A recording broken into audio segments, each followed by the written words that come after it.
बिस्मिल्लाहिर्रहमानिर्रहीम। अस्सलामुअलैकुम वरहमतुल्लाहि वबरकातुहू।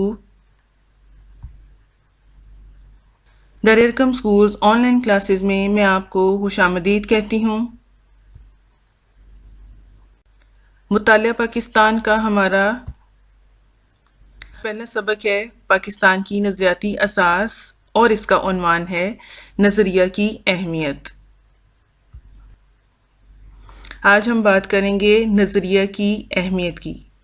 इससे पहले हमने बात की थी नज़रिया के मायने, नज़रिया की तारीफ और नज़रिया के माहज़ की। आज हमारा अगला टॉपिक है नज़रिया की अहमियत और आज हम इस टॉपिक को मुकम्मल करेंगे। नज़रिया की अहमियत के हवाले से दुनिया में इंसानों के हर गिरोह और मुआशरे को नज़रिए की ज़रूरत होती है।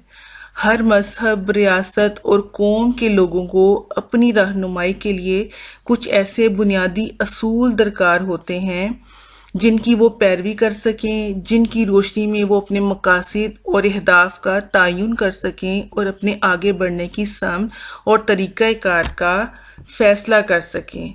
लिहाजा नज़रिया जो है किसी कौम की इज्तमाई ज़िंदगी में बहैसियत रूह कार फरमा जो है वो होता है। नज़रिया की अहमियत से हम लोग इनकार नहीं कर सकते। किसी कौम की ज़िंदगी में और उसके मिजाज में नज़रिया जो है इंतहाई अहमियत का जो है हामिल है। हमारे पास यहाँ कुछ हेडिंग्स हैं, इसके हवाले से हम नज़रिए की अहमियत को जो है वो जानेंगे कि नज़रिया की अहमियत जो है वो किस कदर अहम है। सबसे पहली है हमारे पास सोच की अक्कासी। नज़रिया लोगों की सोच की अक्कासी करता है। लोग क्या सोचते हैं बतौर एक कौम और एक मुआशरा, तो इनके अमल से पता चलता है कि उनकी किस तरह की सोच है। मिसाल के तौर पर अच्छे और बुरे इंसान के तर्ज अमल से इसकी सोच का पता चलता है। उसका अच्छा और बुरा अमल उसकी सोच की अक्कासी करता है। तो बिल्कुल इसी तरह से अगर कौम की बात की जाए तो कौम का तर्ज अमल, कौम का अमली काम, मजमूई रवैया जो है वो कौम की सोच की अक्कासी करता है। कौम की मिसाल लें तो हिंदुस्तान का ख्याल फौरन ज़हन में आता है कि हिंदुस्तान ने कभी भी मुसलमानों को दिल से तस्लीम नहीं किया बहैसियत एक कौम के। जब मुसलमानों ने खुद को भी एक कौम मनवाने की कोशिश की तो उस वक़्त हिंदुओं ने कहा था कि ये एक अलग कौम नहीं है, ये हम में से ही हैं। हाँ, इनका धर्म और मज़हब और है जो इन्होंने तब्दील कर लिया है, लेकिन ये हिंदुस्तानी हैं जैसे हम हिंदुस्तानी हैं। अगर देखा जाए तो हिंदुस्तान तो आज भी मुसलमानों को तस्लीम नहीं करता। अभी जो हालिया सूरत हाल जो कश्मीर की हुई है उसको देखते हुए उसके बाद हिंदुस्तान ने जो है अपनी असम्बली से शहरियत का बिल पास किया है जिसका असल मकसद है कि मुसलमानों को हिंदुस्तान से निकाल दिया जाए। तो इससे जाहिर होता है कि हिंदुस्तान की सोच है कि उन्होंने मुसलमानों को बतौर एक कौम जो है वो कबूल नहीं किया और ना ही वो कभी करेगा। अगला है हमारे पास जिंदा कौमें। जिंदा कौमें वही होती हैं जिनका नज़रिया हो, कोई सोच हो, कोई मकसद हो। जैसे बहैसियत पाकिस्तानी कौम का मकसद है कि हमने खुद को मुस्तकबिल में एक बाशऊर कौम बनाना है। कौमों के वजूद का पता उनके नज़रियात से चलता है। नज़रियात से ही कौमें कामयाबी की मंजिल से हमकिनार होती हैं और अगर कोई कौम अपने नज़रिए को नज़रअंदाज कर दे तो उसका वजूद खतरे में पड़ जाता है और कोई दूसरा नज़रिया इसे अपने अंदर जम करने की कोशिश करता है। जाहिर सी बात है अगर कौमें जो हैं अपने नज़रिए को लेकर नहीं चलती, उनको नज़रअंदाज करती हैं तो उनकी हैसियत और उनकी अहमियत, उनकी शनाख्त ख़त्म हो जाती है। अगला है हमारे पास हुकूक व फ़राइज़।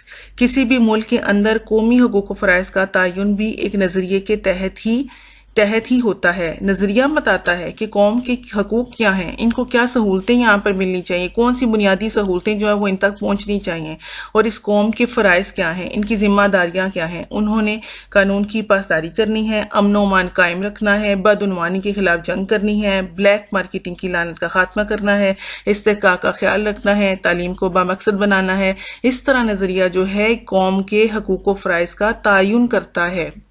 अगला है हमारे पास मुत्तहिद कौम। नजरिया जो है कौमों को मुत्तहिद रखता है, आपस में जोड़ के रखता है, इकट्ठा रखता है, एक बंद मुट्ठी की तरह इकट्ठा रखता है, तस्बीह के दानों की तरह इकट्ठा रखता है। अगर हम थोड़ा सा पीछे अपनी तारीख में चले जाएं, पाकिस्तान बना, पाकिस्तान बनने के कुछ सालों के बाद ही जब भारत की और पाकिस्तान की जंग हुई थी 1965 की, जब भारत ने पाकिस्तान की सरहदों पर हमला किया था, तो पूरी कौम आपस के इख्तलाफात को भूलकर, नजरअंदाज कर मुत्तहिद हो गई इस नुक्ता नजर के ऊपर, इस बात के ऊपर, इस नजरिए के ऊपर कि हमने दिफा करना है अपने मुल्क का, हमने अपने मुल्क को दुश्मन से बचाना है। कौम को मुत्तहिद रखने में, कौम को जोड़े रखने में, कौम को इकट्ठा रखने में, कौम में इत्तफाक और इत्तेहाद पैदा करने में नजरिया जो है अपना अहम किरदार अदा करता है, इंतहाई अहम काम सर अंजाम देता है। लिहाजा नजरिया ही सारी सोच के पीछे जो है, सारे कामों के पीछे काम करता है। अगला है हमारे पास मकासद का हसूल।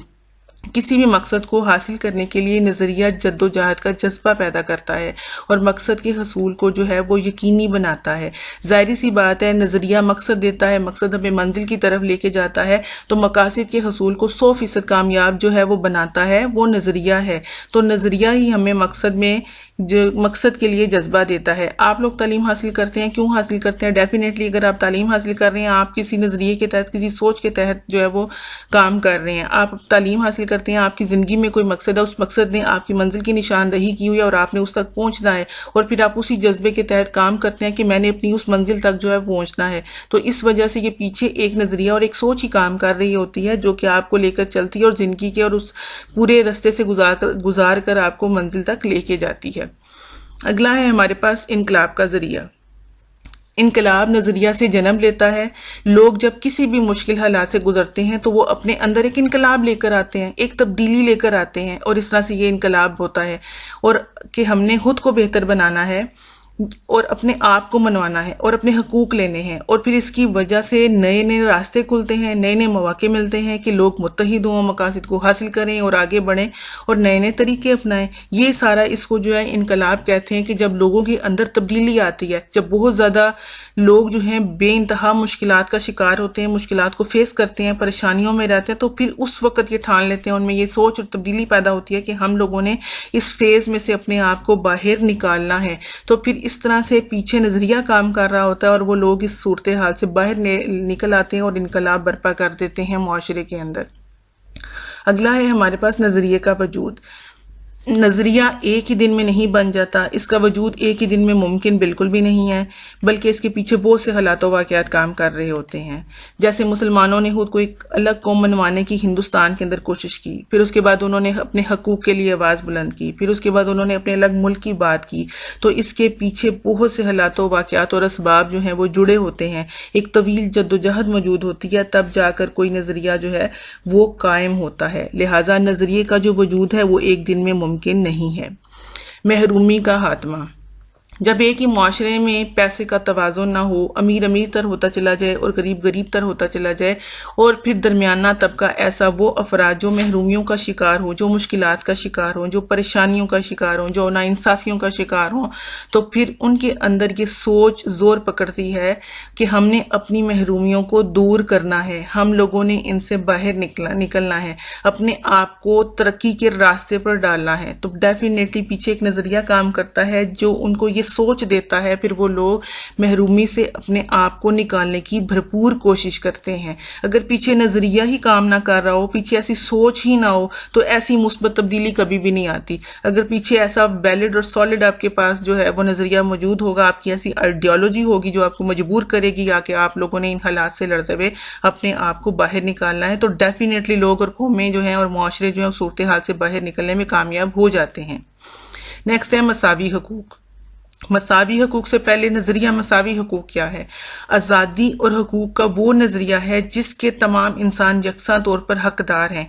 इस नजरिए में वो तमाम इज्जा शामिल हैं जिसके तहत पूरे अर्ज पर बसने वाले तमाम इंसान यकसा तौर पर बुनियादी ज़रूरियात और सहूलियात के लिहाज से हकूक के हकदार हैं। वो हकूक हैं जिंदगी के हकूक, आज़ादी के हकूक, जायदाद के हकूक, मजहब के हकूक, रिहाइश के हकूक, नौकरियों के हकूक, उसके बाद जो है जरिए मुआश के, तालीम के और इसके अलावा कई ऐसे हकूक जो हैं वो जो इसमें शामिल हैं। अगर अमेरिका के हवाले से बात की जाए तो एक लंबे अरसे तक सियाफ आम लोग हैं वहाँ पर, जिनको हबशी भी कहा जाता है। इनको आम इंसानों के बराबर हकूक मुयस्सर नहीं थे, इनको इंसान समझा ही नहीं जाता था, इनके साथ इंतहाई बुरा सलूक किया जाता था। तो इन लोगों ने भी जो था आवाज़ उठाई अपने हकूक़ के लिए। तो लिहाजा जब ये लोग इंतहाई बुरे सलूक से दो चार हुए तो तब इनमें सोच तब्दीली हुई, सोच इनमें पैदा हुई, इनमें तब्दीली आई, ये उठ खड़े हुए, अपने हकूक़ के लिए आवाज़ उठाई। तो फिर उस वक़्त जो था अमेरिका में ये कानून पास हुआ, क्योंकि इन लोगों ने आवाज़ ही उठाई थी कि हम लोगों को मसावी हकूक़ मिलने चाहिए, हमें भी आम शहरियों की तरह दर्जा दिया जाए जैसे वहाँ के रहने वाले गोरे लोगों को था। तो ये नस्ली इम्तियाज़ की रविश ख़त्म होनी चाहिए थी, हर दोनों को बराबर तस्लीम किया जाए और हर तरह के हकूक़ जो उनको हासिल हैं इनको भी हासिल होने चाहिए। तो इस वजह से फिर कानून पास हुआ कि हाँ ये भी आम लोगों की तरह हैं और इनको भी हकूक़ मिलने चाहिए। जब मसावी हकूक़ की बात आती है तो फिर नेल्सन मंडेला का नाम भी हमारे जहन में आता है, जिन्होंने पूरी ज़िंदगी जद्दोजहद की इंतहाई तहम्मुल मिजाजी के साथ। फिर तहरीक चली थी, लोग इकट्ठे हुए थे एक नुक्ता नज़र के ऊपर। नेल्सन मंडेला ने 27 साल अपनी ज़िंदगी के कैद में गुजारे और फिर उसके बाद जो थे एक तवील जद्दोजहद के बाद अपने उस सोच में, अपनी नुक्ता नज़र में कामयाब हुए, लोगों को साथ में लाया, एक बहुत बड़ी तहरीक की शक्ल जो थी बन गई। आखिरकार वो भी जो थे वो सदर बने थे, बहरहाल अमेरिका के नहीं थे लेकिन वो सदर मुंतखब हुए थे फिर अपने इलाके से।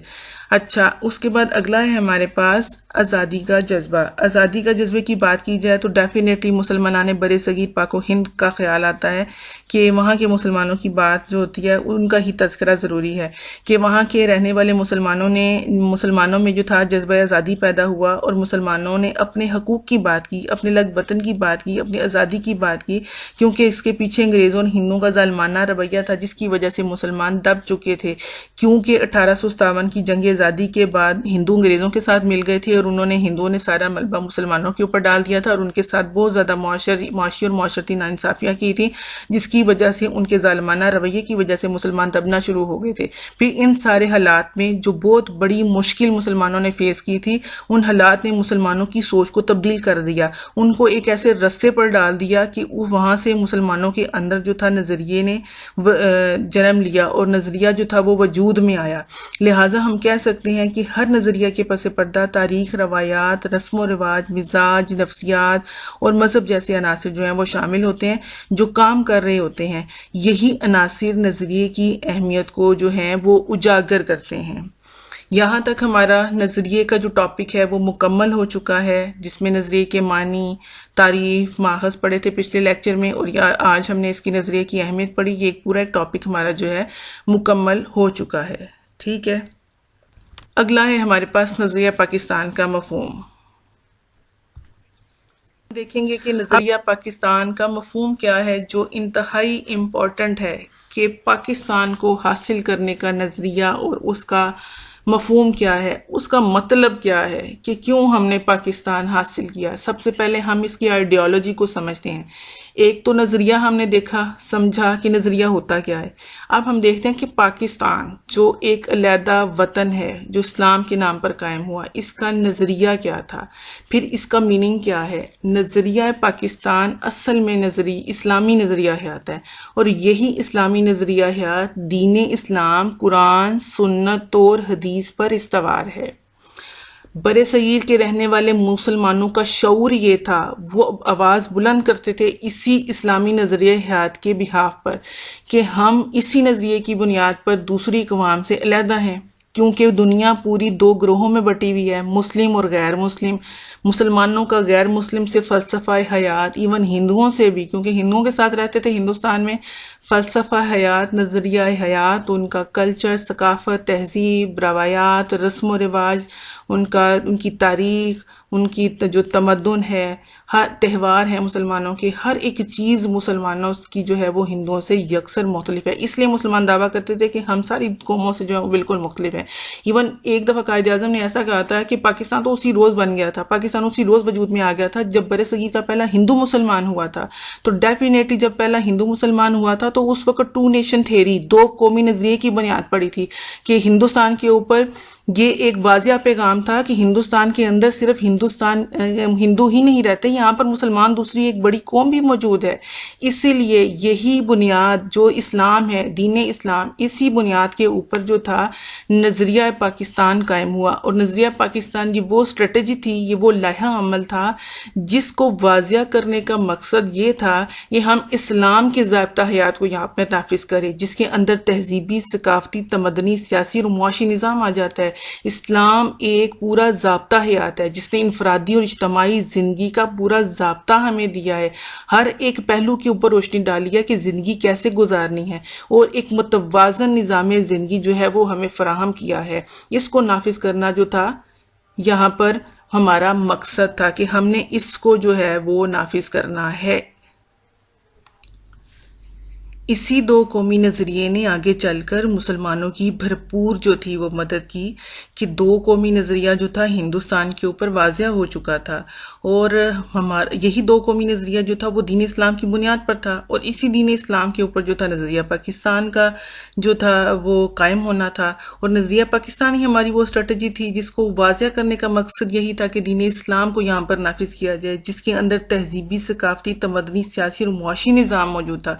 क्योंकि इस्लाम एक मुकम्मल ज़ाब्ता हयात है। इस्लाम ने हमें इनफरादी और इज्तमाई ज़िंदगी का पूरा ज़ाब्ता दिया और हर एक एक पहलू के ऊपर जो है उसने रोशनी डाली है कि इसको किस तरह से हम लोगों ने गुजारना है। लिहाजा नज़रिया पाकिस्तान जो है वो दीन इस्लाम के ऊपर ही कायम हुआ था, और इसके तहत जो था दीन इस्लाम को नाफिज करना था। हम लोग बड़े खुश नसीब हैं कि अल्लाह ताला ने हमारी आइडियोलॉजी जो है वो डेवलप करके दी है, ऊपर से आई है। कुरान पाक अल्लाह ताला ने नबी करीम सल्लल्लाहु अलैहि वसल्लम की ज़ाते अक़दस पर उतारा, फिर उनकी सुन्नत का अमली नमूना जो है वो हमारे सामने है। और हम लोगों को तो हर चीज़ बनी बनाई मिली है, नज़रिया भी मिल गया, मकसद भी बता दिया, मंजिल भी बता दी कि मुसलमान की जो है वो उसका नज़रिया क्या है, उसका स्टेटस क्या है, उसका मकसद क्या है ज़िंदगी का, और उसकी मंजिल क्या है। अल्हम्दुलिल्लाह बहैसियत मुसलमान हम बेइंतहा खुश नसीब हैं दुनिया की दूसरी कौमों से, क्योंकि दुनिया में बहुत से ऐसे ममालिक मौजूद हैं जिन्होंने अपनी आइडियोलॉजी को खुद डेवलप किया है, और हमारी आइडियोलॉजी तो अल्लाह ताला ने आसमानों से बनाकर उतारी है। तो इस हवाले से हम बेइंतहा खुश नसीब हैं। और पाकिस्तान इसी नज़रिए के तहत, दीन इस्लाम के तहत जो था वो वजूद में आया था। अगर नज़रिया पाकिस्तान के अंदर से दीन इस्लाम का जो फ़लसफ़ा है, इस नज़रिए हयात को अगर निकाल दिया जाए तो पाकिस्तान के क़याम का कोई वजूद, कोई तसव्वुर, कोई अहमियत, कोई हैसियत नहीं है। तो पाकिस्तान नाम का जो इलाका है वो सिर्फ एक ज़मीन की हैसियत उसकी रह जाएगी, सिर्फ एक इलाकाई हैसियत उसकी रह जाएगी, क्योंकि पाकिस्तान जो था वो इस्लाम के नाम पर ही कायम हुआ था। तो इसी वजह से ये सोच थी कि यहाँ पर इस्लाम को नाफिज किया जाएगा। और जो तहरीक पाकिस्तान चलाई गई थी वो इसी नज़रिए के तहत जो थी मुसलमानों ने चलाई थी कि हम लोगों ने आज़ादी हासिल करनी है जहाँ पर हम इस्लाम के असूलों को नाफिज करेंगे। इसका मतलब हरगिज़ ये नहीं था कि ऐसा खित्ता ज़मीन हासिल किया जाए कि जहाँ पर हम हुक्मरानी करें, बल्कि एक ऐसा खित्ता ज़मीन जहाँ पर मुसलमान कुरान और सुन्नत की रोशनी में इस्लामी इक़दार का तहफ़्फ़ुज़ करें, नज़रियात को महफूज करें, क्योंकि ये सारी चीज़ें हम लोगों ने अपनी अगली नस्लों को पहुँचानी है, और अपनी ज़िंदगी इस्लाम के रोशन असूलों के तहत गुजारें, अपनी ज़िंदगी इस्लाम के असूलों के मुताबिक जो हैं वो मुनज़्ज़म करें। अगर हम लोग ये करेंगे तो अगली नस्लों तक ये सारी चीज़ें जो है वो पहुँचानी आसान होंगी।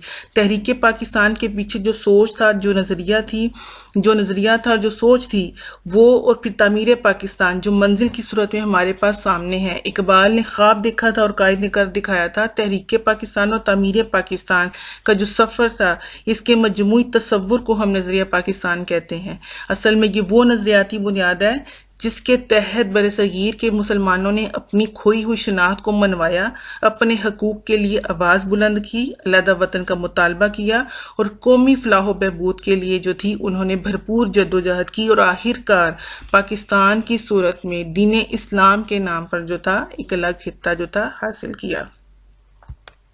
हिंदुस्तान में इस्लामी दौर हुकूमत के दौरान में इस्लाम की बुनियादी इक़दार, मुसलमान मसलहीन और समाजी और सकाफ़ी हवाले से नज़रिया पाकिस्तान की वजाहत। सबसे पहला है हमारे पास इस्लामी इक़दार, दूसरा है मुसलमान मसलहीन, तीसरा है बरसगीर के मुसलमानों के मुआशरती और सकाफ़ती हालात, अगला है चौथा इस्लामी रियासत और अक़लियतों के हकूक़, और आखिरी है नज़रिया पाकिस्तान से आगाही। इस लेक्चर में हम इस्लामी इक़दार और मुसलमान मुसलहीन तक अपना मुकम्मल करेंगे। नेक्स्ट 3 जो हैं वो हम अगले लेक्चर में इसको मुकम्मल करेंगे। अच्छा, इस्लामी इक़दार बरसगीर के मुसलमानों ने जब पाकिस्तान का मुतालबा किया था तो उस वक़्त उन्होंने इस बात को डिसाइड कर लिया था कि इस्लाम के सुनहरे असूलों पर मबनी मुआशरा बनाया जाएगा, मतलब फ़लाही रियासत बनाई जाएगी। अब फ़लाही रियासत का मतलब क्या है, आदलाना मुआशरे का मतलब क्या है, इंसाफ पर मबनी मुआशरे का मतलब क्या है, जहाँ पर सुनहरी असूल जो हैं वो कायम हो। इससे मुराद ऐसा मुआशरा है जिसकी बुनियाद लोगों की मसावात के असूल पर हो, जो इस असूल को तस्लीम करते हों कि तमाम लोगों को यकसा हकूक़ हासिल हो, जो वो यकसा तौर पर काबिल एहतराम है और तमाम रात में इनका हिस्सा जो है वो यकसा होना चाहिए। रियासत के वसाइल में बस इस्तेफादा करना जो है तमाम शहरियों को बराबर जो है वो इसकी बराबरी की बुनियाद पर होना चाहिए। लिहाजा आदलाना मुआशरे से मुराद, इंसाफ पर मबनी मुआशरे से मुराद ये है कि सबके लिए यकसा इंसाफ जो है वो होना चाहिए। और कायद आज़म का भी यही जो था उन्होंने यही उनका ख्याल था कि हमने एक ऐसा मुआशरा कायम करना है, एक ऐसी रियासत बनानी है, ऐसी फलाही रियासत बनानी है जहाँ पर रहने वाले तमाम लोगों को, चाहे वो मुस्लिम है गैर मुस्लिम है, उनको बराबरी की बुनियाद पर तमाम हकूक़ जो हैं वो मिलने चाहिए, उनको तमाम सहूलतें मुयसर होनी चाहिए। इस वक्त मुसलमानों ने पाकिस्तान के मुतालबे के वक़्त ये असूल डिसाइड कर लिया था कि हम एक सुनहरी असूलों पर मबनी एक फलाही रियासत जो है वो कायम करेंगे, एक फलाही मुआशरा कायम करेंगे जहाँ पर इस्लामी इक़दार कौन कौन सी हैं, इंसाफ है, मसावात है, आज़ादी है, रवादारी को फ़रोग़ दिया जाएगा। इंसाफ अमीर है, गरीब है, मुस्लिम है, गैर मुस्लिम है, सबके साथ यकसा बुनियादों पर किया जाएगा। बराबरी सबके साथ होगी, कोई दोहरा मेयार नहीं होगा। अमीर के लिए VIP के लिए कोई जो है वो अहम या उन VIP असूल नहीं होंगे, या गरीब के लिए कुछ और जो है वो बात होगी या कोई और मामला होगा। आज़ादी सब जो है उसमें आज़ाद है, मुस्लिम गैर मुसलमान अपनी इबादत गाहों में जाने के लिए, और रवादारी को फ़रोग़ दिया जाएगा। ये सारी इक़दार को अप्लाई करना मकसद था। अब क्या में पाकिस्तान के बाद भी कायद आज़म से एक दफ़ा किसी ने सवाल किया था कि बरसगीर में मुसलमानों को तो अपने मज़हब के मुताबिक इबादत करने की आज़ादी है, तो फिर पाकिस्तान का मुतालबा क्यों? हालांकि ऐसा बिल्कुल भी नहीं था। इकबाल कहते हैं कि जब मैं बरसगीर में मुसलमानों की हालत ज़ार देखता हूँ कि मुसलमान आज़ादी से मस्जिदों में जा नहीं सकते, अजान दे नहीं सकते, रोज़े रख नहीं सकते, हिंदुओं की तरह आज़ादी से अपने त्योहारों को, इस्लामी त्योहारों को मना नहीं सकते, बकरा ईद कर नहीं सकते, तो ये सारी सूरत हाल मैं देखता हूँ तो मैं बड़े कर्ब में मुब्तला हो जाता हूँ। हालांकि हिंदुस्तान में रहते हुए हिंदुओं को तमाम हकूक़ हासिल थे, पूरी आज़ादी हासिल थी, लेकिन मुसलमानों के साथ ये मामला ऐसा नहीं था। लेकिन बहरहाल कायद आज़म से ये सवाल किया गया था तो आपने जवाब दिया था कि भाईचारा, जो ब्रदरहुड है, मसावात और इंसान दोस्ती हमारे मजहब, सकाफत और तहजीब की बुनियादी बातें हैं। असल में हम लोगों को, मुसलमानों को ये खदशा था कि बरसगीर में अगर हम हिंदुओं के साथ रहते रहेंगे तो हमारी सारी इस्लामी इक़दार को खदशा है कि ख़त्म हो जाएंगी। इसलिए अलहदा वतन हासिल करना जो था वो बड़ा ज़रूरी था। हमने पाकिस्तान की तख्लीक के लिए जो थी इसलिए जद्दोजहद की थी। कायद आज़म की नज़र में पाकिस्तान को ही ऐसा मुल्क बनाना था कि हम फलाही रियासत बनाए जहाँ पर हकूक़, इंसानी आज़ादी, इंसाफ और रवादारी जो है वो कारफरमा होनी थी, ताकि पाकिस्तान जो है एक ऐसी फलाही रियासत बने जो पूरी दुनिया के लिए मिसाल बने, और दूसरे लोग जो हैं और दूसरे मुआशरे, दूसरी जो रियासतें हैं वो भी पाकिस्तान को ही जो है उस जैसी जो है वो बनने की कोशिश करें, पाकिस्तान की मिसाल को सामने रखते हुए। इसलिए नज़रिया पाकिस्तान फलाही और मिसाली रियासत के क़याम की बुनियाद जो था वो समझा गया था। हमारे पास मुसलमान मुस्लिहीन, इल्लामा इकबाल, मौलाना अब्दुल हलीम शरर, मौलाना जमालुद्दीन अफ़गानी और सर सैयद अहमद खान। मुसलमान मुस्लिहीन बरसगीर में दो कौमी नज़रिए की इब्तदा तो मुसलमानों की आमद के साथ ही हो गई थी। बरसगीर के अंदर दो कौमी नज़रिए की इब्तदा मोहम्मद बिन कासिम 712 जब आए थे तो उस वक़्त उन्होंने जो थी सिंध के अंदर मस्जिद की बुनियाद डाली, इस्लामी मुआशरे की बुनियाद रखी, इस्लामी हुकूमत की बुनियाद डाली, तो मुआशरा तब्दील हुआ। बहरहाल जो ये सारी फतूहात थी पिछले दौर से ही होती रही हैं, और ये बात जो है और ये मामला जो है एक जगह पे रुक नहीं गया। एक नज़रिए के तहत जो थी ये सारा चेन प्रोसेस आगे से आगे चलता रहा, और इसी नज़रिए की वजाहत जो थी वो तरक्की और मजबूती के इम्कान की सूरतें जो थी वो पैदा होती गई मुख्तलिफ मौक़ों के ऊपर। बहरहाल जब हिंदुस्तान की बात करते हैं बरसगीर के अंदर 1867 में सर सैयद अहमद खान ने वाज़ेह तौर पर कह दिया था कि हिंदू और मुसलमान जो है वो दो अलग अलग कौमें हैं। अब क्यों यहाँ पे सर सैयद अहमद खान ने ऐसे कहा था क्योंकि 1867 में उर्दू हिंदी तनाज़ा हुआ था। उर्दू और हिंदी के ऊपर हिंदुओं ने मसला खड़ा कर दिया था, क्योंकि हिंदू अंग्रेज जब आए थे तो उन्होंने भी उर्दू ज़बान को ही वहाँ पे जो था वो नाफिज किया था, क्योंकि पूरे हिंदुस्तान के लोग बआसानी समझ सकते थे। हिंदुओं ने इस बात पे जेलसी महसूस की थी और हिंदू की जगह उन्होंने हिंदी का मुतालबा किया था कि हिंदी होनी चाहिए यहाँ पर। तो फिर वहाँ पर फसाद खड़ा हो गया, बहुत ज़्यादा मसाइल हुए, लड़ाई झगड़े हुए। तो उसके बाद सर सैयद अहमद खान की सोच बदल गई थी कि हिंदू और मुसलमान कतन इकट्ठे नहीं रह सकते। ये दो ऐसी तहजीबें हैं जो एक दूसरे के इंतजाम हो ही नहीं सकती, क्योंकि मुसलमानों का अल्हम्दुलिल्लाह नज़रिया इंतहाई स्ट्रांग है, उनकी आइडियोलॉजी सबसे मुनफरिद है, जुदागाना है। तो मुस्लिम तहजीब, इस्लाम की तहजीब कतन किसी और मज़हब के अंदर, किसी और कौम के अंदर, किसी और नज़रिए के अंदर जज़ब हो ही नहीं सकती, उसके अंदर जम हो ही नहीं सकती। इसी तरह से 1879 में मौलाना जमालुद्दीन अफ़गानी ने भी, 1890 में मौलाना अब्दुल हलीम शरर ने भी और 1928 में मौलाना मुर्तज़ा अहमद मेकश ने भी मुसलमानों के लिए अलग रियासत के क़याम की बात की कि इन सारे हालात को देखते हुए ये ज़रूरी है। इन सब ने भी यही कहा कि इन सारे हालातों वाक़यात को जब देखते थे कि बरसगीर के अंदर मुसलमानों के साथ किस कदर इंसानियत से सलूक किया जाता है, तो ये सूरत हाल हतमी है और ये ख्वाहिश है और ये इसी तरह से होना चाहिए कि मुसलमानों के लिए अलग रियासत के क़याम का जो है वो मुतालबा होना चाहिए और इसके ऊपर जो है सब मुसलमानों को मिलजुल कर जद्दोजहद करनी चाहिए। 1928 में नेहरू रिपोर्ट भी आई थी, फिर उसके बाद कायद आज़म ने अपने 14 नुकात भी दिए थे। तो इस तरह से हालात वाक़यात आहिस्ता आहिस्ता जो थे वो पाकिस्तान की तरफ जा रहे थे। इल्लामा इकबाल का तारीख़ी खुतबा कभी भी नज़रअंदाज नहीं किया जा सकता। 1930 में इल्लामा इकबाल ने जो था मुसलमानों की अलग रियासत का तस्वुर पेश किया, उन इलाकों की निशानदेही की जहाँ पर आज मौजूदा पाकिस्तान है, कि इन इलाकों को मिलाकर पाकिस्तान बनाया जाए, क्योंकि पाकिस्तान जो है वो ज़रूरी है। मुसलमान कतअन हिंदुओं के साथ, उनकी तहजीब के साथ ज़िंदगी नहीं गुजार सकते। तो ये था हमारा आज का सबक, मुसलमान मुस्लिहीन तक मुकम्मल है। होप सो आपको समझ आ गई होगी। आखिर में इस दुआ के साथ अपना ख्याल रखें, खुश रहें, दूसरों को खुश रखने की भरपूर कोशिश करें। दुआ है अल्लाह करीम से कि वो आप सबको हमेशा अपने हिफ्ज़ व अमान में रखे और सेहत व तंदुरुस्ती की बेहतरीन हालत में रखे। आमीन। हाफिज़।